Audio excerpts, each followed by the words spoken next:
what's going on, chess lover? This is Maurice Bishop Chess, and y'all know my slogan, life is a game of chess.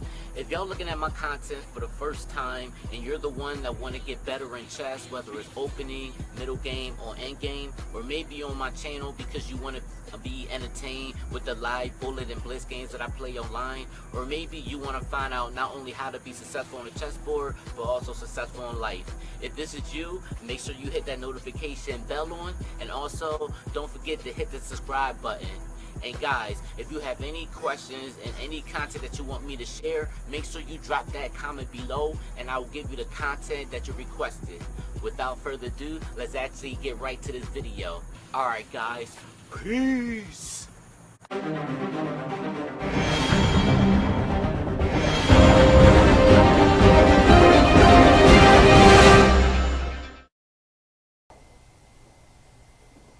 Hey, what's going on, chess lover? This is Maurice Bishop Chess, and y'all know my slogan, life is a game of chess.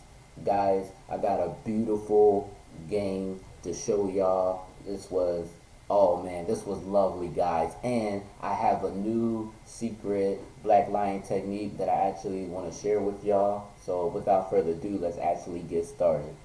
Alright guys, so my opponent played on white and I played as black.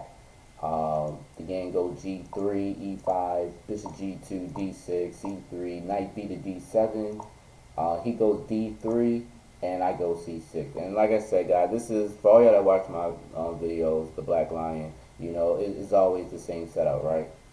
So E4, Queen C7, Knight B to D2, Knight F6, Knight E2, H6, and of course, guys, we go H6 to not only prevent. Well, in this case, we don't have to prevent anything really because obviously this bishop is blocked by the knight, so we don't got to worry about bishop g5, and the knight is not on f3, so we don't have to worry about him coming to knight g5 to do anything.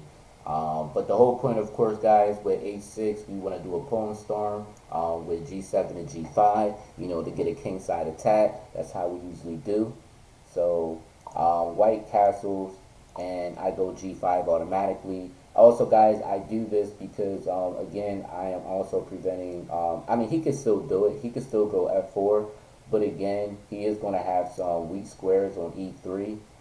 For example, if he does go f4, yes, I could take, if he does take back, he leaves himself open for a G file, and that's exactly what we want. We want that G file. And then also, not only that, guys, we are threatening knight G4, hitting knight E3, forking the queen and the rook. So black has a lot of options. So in this case, you know, obviously that's not the case. Obviously he didn't go F4, but he does go H3, which actually starts some type of weaknesses in his own king side. So we go bishop e7, you know, we got to develop. He goes c4, and then knight f8. That's where I go at, and then a3. And I think a3 is kind of like a wasted move, a waste of tempo. I mean, it's okay, but at the same time, it's really not. So I just go knight g6, so I'm getting closer. I don't think he realized, you know, how big of a attack this is about to be with the black lion. You know what I mean? So b4 comes into play. I go a5, he goes b5, and then I go rook g8, guys. Again, getting this rook in front of that king, you know, start some attack. Bishop b2. Bishop d6, because guys, I want to go queen d7 and hit on bishop captures on h3. My opponent goes a4, and then I go queen d7. Now, guys, this is something that when I start analyzing this game, I found something, guys. I found something pretty cool. Instead of queen d7, guys, I did have to move h5. The reason being is, again, for all y'all that got my Sneaky Black Lion course, you know that when they have this pawn structure, obviously they immediately want to go d4. So when they do go d4, which literally like 80 to 90% of the chess players who have this type of position, they go d4, literally, guys. And when they go d4, I could go h4. And if they decide to go g4, guys, this is the kicker, guys. This is crazy, guys. After G4, I can go knight captures G4. And I realized when I analyzed, and I used this with the stock engine. The stock engine actually agreed with this type of play. With knight captures G4, if he takes, I could go bishop captures G4. The thing is, guys, you might be thinking like, oh, like, well, what if he goes F3? Well, if he goes F3, I could go bishop D7. The whole point of sacking that knight is because this king is about to be exposed. And the thing is, we have some powerful pass pawns that could potentially get to the other side. You know, and our pieces is pretty dynamic right now. Our pieces is right. If he goes rook f2, knight f4, obviously, guys, you don't want to.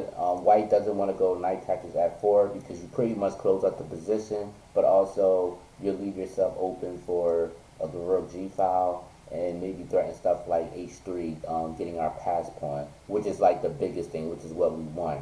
So taking this knight, I believe this automatically loses. So if rook a3, you know, trying to get over, because white doesn't really have that much options. We could go g4.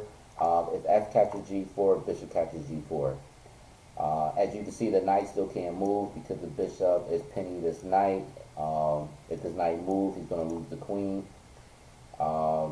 If king h1, we'll just go bishop captures g2, rook captures g2, knight captures g2. After queen captures g2, then bishop g5. And I think with this, black has a good attack because even after knight f3 and bishop f4, we're pretty much good. Even if knight captures h4, we still have rook h8 pinning the knight. But even if the rook goes to h3, we castle queenside, and already we're threatening rook g8 and moves like queen e7, threatening to take this knight. You know, so it's guys, this is black has a crazy game, like for real. This is like crazy. So definitely check that out, guys. This h5 move. This h5 move is crazy because the thing is, once you get that h4, you just automatically sack. You take bishop captures g4, it's going to be crazy, and especially after this knight f4. And that was the whole point of f3 because, for instance, if I don't know, guys, if rook e1, and I'm pretty sure knight f4, yep, and I was right, knight f4 will come into play. Even if you go f3, you can still go bishop d7, and it's pretty much the same thing that I already showed y'all, just a different move order. But yeah, this is pretty much dynamic. Alright, guys, so let's go back. So I actually go queen d7, and my opponent goes rook c1, and obviously he missed the bishop captures on h3, which is what I did. I go bishop captures h3. He goes d4. He doesn't even take, so I take his light square bishop. He takes, and then I go knight f4. So automatically sacking, guys. Like I'm loving this, man. Like sacking, just to get the g file open. The thing is, guys, if he goes g captures f4, I will automatically take on g captures f4 check. Obviously, if he tries to run away, this is checkmate. Guys, if he goes to king h1, this is checkmate, you know. And then, guys, even if he goes, I don't know, someplace like king h2, I do have knight g4 checked. And then even if he goes, it doesn't matter where he goes. Obviously, you don't want to go here because this is on check right here. And also, I'm winning the queen.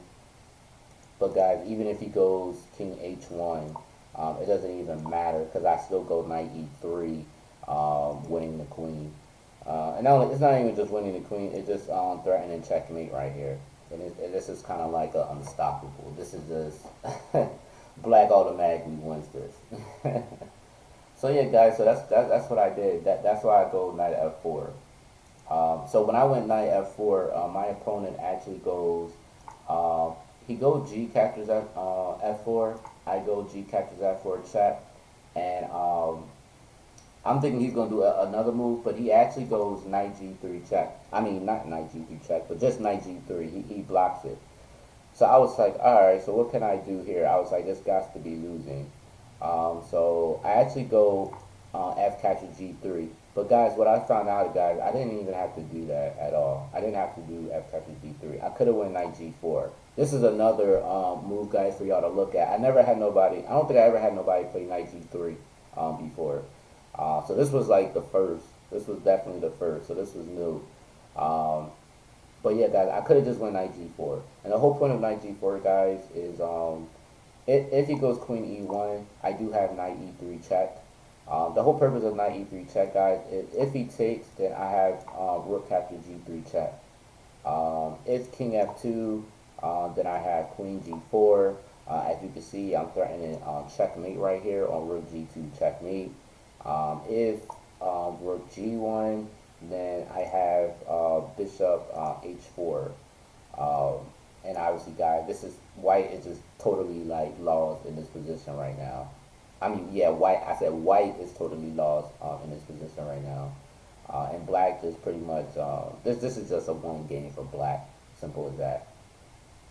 All right, so yeah, that's what I could have done, guys. But look at this, guys. After knight g3, I go f capture g3. He goes f3. He doesn't take the pawn. So I go knight h5. And after d captures e5, guys, queen h3 check. And guys, and my opponent resigns in this position. Resigns. Y'all see this, guys? You see, yes, I sacked my queen, guys. I sacked my queen. This is just so beautiful, guys. If he actually takes this queen, guys, if he takes my queen, then knight f4 checkmate.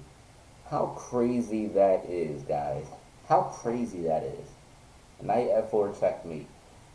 So, guys, even if he doesn't take my queen, it's still fine, because king g1 and then queen h2 is checkmate. Pretty crazy, right? Alright, guys, I actually hope y'all actually enjoyed this video. Definitely like, share, comment. Let me know what you think about this. And also, guys, don't forget to hit the subscribe button. Alright, guys. Peace.